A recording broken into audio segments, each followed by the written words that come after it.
Hey everyone, welcome back to my channel. So today I'm going to be doing my disappointing products video.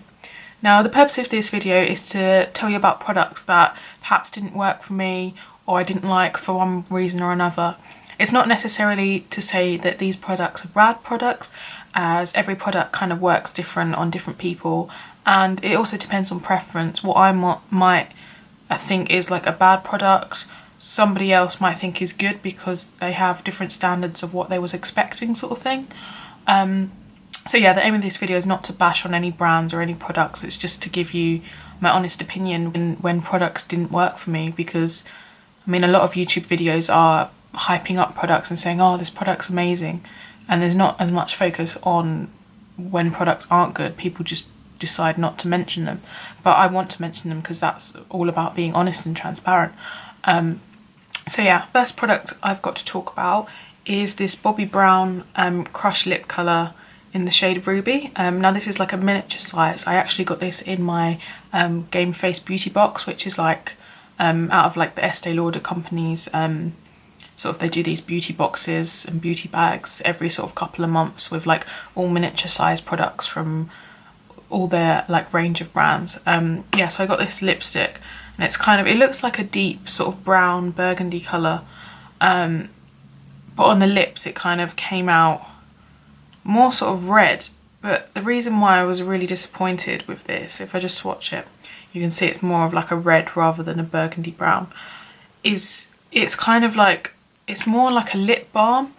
It's like really sheer, and I feel like for this particular colour where it's a dark colour, it goes on really sort of like patchy, and like in my opinion sheer colours just don't work for dark colours like this. Like if it was like a nice sort of light pink or nudie colour, like yeah, sheer looks quite nice with like a natural lip colour, but with this it just went on really patchy and gross, and it didn't look nice. So I don't know whether to toss this product because I mean it's only a miniature, or I might try and use it because it is very sheer. Maybe I might try and see if I can make it work as like a cream blush, but definitely as a lipstick, did not appreciate this at all. And so the next product I have to talk about is actually another lipstick, and this one is by Rimmel London, and it's the Moisture Renew lipstick in the shade 2110 Fancy. Now I got this because it looks like a very me shade, like it's kind of like a mauvey nude, and it's like sparkly, and I got it because it's meant to be Moisture Renew, so it's meant to be like a moisturising lipstick, and I don't really like matte lipsticks. But the problem I had with this, if I just swatch it, I mean you can see it looks like a really nice colour. It's something I personally would really like it swatches really nice. But when I tried it on the actual lips, one, I didn't find it that moisturising. Like it wasn't drying, but it wasn't as moisturising as I felt it should be. And two, it's like really bitty, like because it's like shimmery lipstick, it's got, I don't know, the pigments, I don't know what it is, maybe mica or something, they're just not ground up fine enough. So like when you put it like on your lips and you like go like that, you can feel like the bits on your lips, and it's just, I found it really uncomfortable to wear, and I didn't like it because of the texture of the lipstick. Now the next product I have to talk about is actually a recently launched product, and this is the Maybelline Tattoo Studio Brow Gel. And I got this recently in the Glam Beauty Club sort of subscription service that I sign up for. They sort of send you products maybe like once a month or something, like something to try, and I got this, and I was really excited to try it because I do quite like Maybelline is one of my favourite brands, and I'm always on the lookout for like new brow products, and I prefer drugstore brow products actually, just purely because of the price point. Like I begrudge paying like over £20 for like an eyebrow product. So yeah, I got this, and I kind of have mixed feelings about it. Basically the number one thing that annoyed me with it is I think I got the shade Blonde, and like you expect it to be sort of this colour, and then if I swatch it, please tell me how in the hell that is blonde. Like it looks like dark brown, I would say, and it's just, you can see it next to my hair colour, it's just way too dark for me. and like this is the lightest shade they did. So like I don't even have like blonde hair, I have kind of like red brown hair. So like people with blonde hair or light brown hair, like or more red hair, there's just no option for you, because like they don't go any lighter than this. So I think one, that like really annoyed me that I can't use it, and secondly I didn't like the packaging of it, like because I quite like the product, like the formula I think is really good, like I agree with it, like what it's meant to do. It's like a tattoo product, so when you apply it, like your tattoo, they're like tattoo brows, like it won't come off for like, I don't know, a couple of days, unless you like use the right like makeup remover and really kind of scrub it off. So I really like the product, but the applicator, I feel like this wand, you can't apply it like that because it just gets everywhere. You need to get like a thin angled brush, dip it in the product and apply it kind of like as you would a brow pomade. So I feel like it's a bit weird that it's in this tube packaging. I would have much preferred this product if it was in like a pomade, like a pot package, because I just feel like it would be easier to apply. So yeah, I would like to try this again if they brought out more shades, and I personally would like the packaging to be changed to a pot. So the next two products I'm going to talk about are actually mascaras. Now this one was really hyped by lots of YouTubers, but one of the main YouTubers that I watch, Tati on YouTube, she really raves about this mascara, and it's the Lash Paradise L'Oreal mascara. And I got this and I was like really hoping to like it, because to be honest, where I have quite long eyelashes, I tend to find like every mascara works for me. Like I barely find a mascara that I don't completely like, sort of thing. So yeah, I tried this and it goes on really nice. Like my lashes look really full, long, volumized, but the problem was this just cracks and like flakes off and like all falls down on my cheeks, and throughout the day I've just got like black dots all over my face, and it's like super annoying. So like, and also the product, I think Tati did say this as well, it like dries out so quick. Like mine's really dried out now because I haven't used it, I've just kept it for the purpose of this video. It dries out within like a month, so you don't, unless you're using this every day, like you're not getting a lot of use out of it. Like a mascara should last 6 months.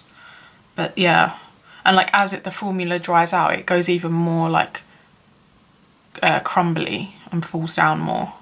But yeah, I'm wondering whether this, like comment down below if anyone knows, because this one is called Paradise Ecstatic, like the version that we have in the UK, and I feel like the American version is called Lash Paradise, and it's in a very similar packaging.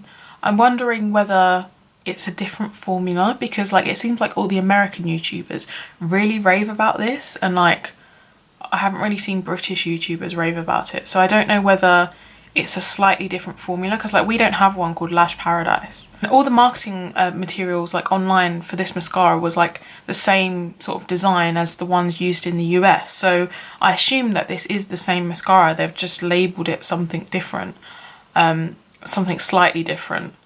So yeah, I don't know, maybe if I got my, well, I'm not going to be able to, but I kind of wish I could get my hands on the American version, because like maybe that version's better. But yeah, so I wasn't a fan of this and I'm going to toss it. So the next mascara I've got is actually a Maybelline mascara, and this is the Great Lash mascara in the shade Very Black. Now, as a general rule of thumb, I love literally like most of Maybelline mascaras. They're one of my favourite ones. Like the Lash Sensational is like my favourite mascara of all time. But this I got because I was watching one of them like viral videos on YouTube, and it was saying how, I think it was like a how it's made sort of video, how they made this. And like this mascara has been going since like I think the 70s or something, and it's like, yeah, so it's like a really old mascara and they've never discontinued it, and like it still sells really well today, which is like amazing. So obviously this is like a cult favourite, a lot of people love this product. But I just think, I tried it and yeah, it looked nice. Like it didn't crumble like the L'Oreal one. It gave me sort of a little bit of volume, a little bit of length, but it just wasn't as dramatic as I'm used to. And maybe because this is like an older design from like decades ago, maybe that was the look back then, I'm not really sure. But I just think this is a good mascara, but it's just not to my personal taste. Like there's so many newer mascaras that I love way better than this. So like, I won't be purchasing this again. Like if you've got it and you love it, that's great, but to me it didn't wow me. Now the next product I've got to talk about, I'm actually really disappointed about, is the Essence Strobing Highlight. I think I got this in Wilkinson's, that's where they sell it in the UK. And it was because like Kathleen Lights, who's one of my favourite YouTubers, she really raved about Essence highlighters, and I think it was called like the Pure Nude highlighter or something, and they don't have that in the UK from what I can like find, but they have a few different highlighters, and this was one of them, the Essence Strobing Highlighter. So I thought like, oh, that one, they don't have that one, so like this one, I'll try this, like it's only cheap. But like I got it and it's so bad. Like how is that even a highlighter? Like I don't know if you can see it, like it's not shimmery at all. And like bearing in mind, I don't like a blinding highlight, like I like a nice natural looking sheeny highlight, but this is just nothing. It's almost like a pink face powder with maybe a touch of like satin to it, but like when you put this on the cheeks it does nothing, like literally nothing. If anything, it mattifies. Like how is this a highlighter? It's literally like, I don't know. I don't know whether you're meant to use this as sort of like a finishing powder to just give your face a little bit of luminescence, which to be honest I haven't tried, because if it was for that, like who has pink skin like this? Like it's literally pink, so it would look awful as like a finishing powder in my opinion. So yeah, this was cheap, so I'm just gonna throw it because it's crap.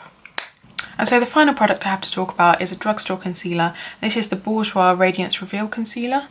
And I'm not going to be super negative about this because it's an okay concealer. I just personally didn't love it. Like on me, it creased quite badly. So I'm not going to buy this again because it's a creasy concealer. But I've heard loads of people say this looks really good on them and like it doesn't crease and it's amazing and it's affordable. So like if it works for you, fantastic. I'm glad it works for you. It just, everyone's under eyes and face is different. So yeah, and also I got it in the shade 01 Ivory. This is another one of them concealers where I'm like, really? Is this ivory? Like it's not super fair. Like if you look at it and look at the colour of my hand, like how is this ivory? Like, I mean, it's not the darkest concealer in the world, but it's not fair enough for me. I have to use this either when I've got a little bit of fake tan on or when I've got kind of a little bit of a natural tan. And also the main reason why I don't like this is the smell. Like it's so heavily fragrant, like I hate it. I actually suffer from eczema and I've got really sensitive skin, so like for me fragrance in beauty products is like a massive no-no. And this is just, it's kind of a nice smell, it's like fresh sort of smell, but I don't want fragrance in my makeup. It's just, this one is really overpowering, like I just do not like it. So yeah, that's the reason why I found this product disappointing. So that completes my disappointing products video. I hope you enjoyed watching this, and once again, if you like any of these products, please don't be offended. Like it may work for you, it just doesn't work for me. I'm always trying new products, so in the future there's probably going to be more products that I sadly do not like. So I'm planning to, maybe in a couple of months time, if I've got enough collection of products that for some reason or another I don't like, then I'm going to make another one of these videos so I can let you know why I didn't like them. So thank you very much for watching this video, and if you did like it, please give it a thumbs up and maybe comment down below if you've tried any of these products or any products you thought were really hyped but then you didn't like.